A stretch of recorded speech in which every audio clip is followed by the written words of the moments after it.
মুক্তিবাদী লড়াইয়ে বিজয় এসেছিল 1947 সালে। এটি শুধু ব্রিটিশ শাসন থেকে মুক্তি নয়, বরং জমিদারি প্রথার বিলুপ্তি এবং নাগরিকত্বের স্বীকৃতি সূচনা ছিল। কিন্তু পাকিস্তান রাষ্ট্র প্রতিষ্ঠার পর শাসকদের অদূরদর্শিতা, ভাষা ও সাংস্কৃতিক বৈচিত্র্যের অবমূল্যায়ন এবং রাজনৈতিক বৈষম্য পূর্ব ও পশ্চিম পাকিস্তানের মধ্যে গভীর বিভাজন সৃষ্টি করে ইতিহাসের নতুন ধারা 52 থেকে 71। অবশেষে 1971 সালে স্বাধীনতা যুদ্ধের মাধ্যমে আমরা অর্জন করি নতুন পতাকা ও স্বাধীন জাতিরাষ্ট্র বাংলাদেশ। কিন্তু স্বাধীনতার 54 বছর পর সুবর্ণ জয়ন্তী পেরিয়ে এই জনপদের মানুষ স্বাধীনতার প্রকৃত স্বাদ লাভ করতে পারেনি। বারবার ক্ষমতার পালা বদলেও মানুষের ভাগ্যের মৌলিক কোনো পরিবর্তন পরিলক্ষিত হয়নি। শিক্ষা ও সংস্কৃতি ও রাষ্ট্রীয় মূল্যবোধ চরম অবক্ষয়, গণতান্ত্রিক কাঠামো ধ্বংস এবং প্রাতিষ্ঠানিক ব্যর্থতা রাষ্ট্রকে অকার্যকর করে তোলে।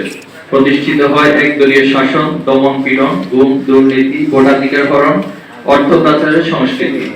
রাষ্ট্র ব্যবস্থা ফ্যাসিবাদী রূপ ধারণ করে মানবিক মর্যাদা ও ন্যায় বিচার নির্বাসিত হয়।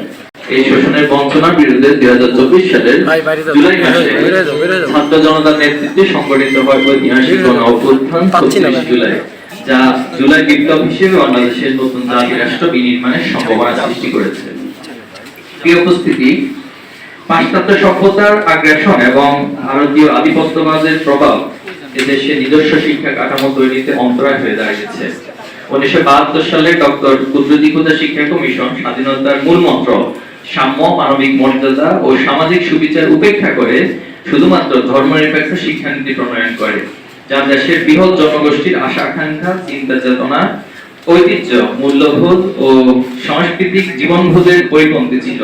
এরপর 1978 সালে শিক্ষা উপদেষ্টা পরিষদ, 1983 সালে শিক্ষা পুনর্গঠন কমিটি, 1987 সালে জাতীয় শিক্ষা কমিশন, 1994 সালে কারিকুলাম টাস্ক ফোর্স, 2001 সালে শিক্ষা বিশেষজ্ঞ কমিটি শিক্ষা সংস্কারে কাজ করেছিল। কিন্তু রাজনৈতিক স্বার্থান্বেষী মহলের সুবিধার জন্য শিক্ষা সংক্রান্ত সংস্কার প্রস্তাবগুলো বিভিন্ন সময় পরিবর্তন হয়ে গিয়েছে। পতিত ফ্যাসিবাদী সরকার 2010 সালে একটি ফ্যাসিবাদী শিক্ষা প্রণয়ন করে এবং 2022 সাল থেকে সেই শিক্ষাক্রম বাস্তবায়ন শুরু করে। উক্ত শিক্ষাক্রমে ধর্মীয় শিক্ষাকে গুরুত্বারোপ না করে তদস্থলে বিদআত ও শিরকিয়াতের মতো ইসলামের সাথে সাংঘর্ষিক বিষয়গুলোকে অন্তর্ভুক্ত করা হয়েছিল। ছাত্র জনতার গণ অভ্যুত্থানের মাধ্যমে ক্ষমতাপ্রাপ্ত অন্তর্বর্তীকালীন সরকার একটি কার্যকর শিক্ষা ব্যবস্থার উদ্যোগ না নিয়ে 2012 সালে শিক্ষাক্রম ফিরে যাওয়ার ঘোষণা দেয়, যা ছিল পতিত সরকারের ফ্যাসিবাদের বুনট।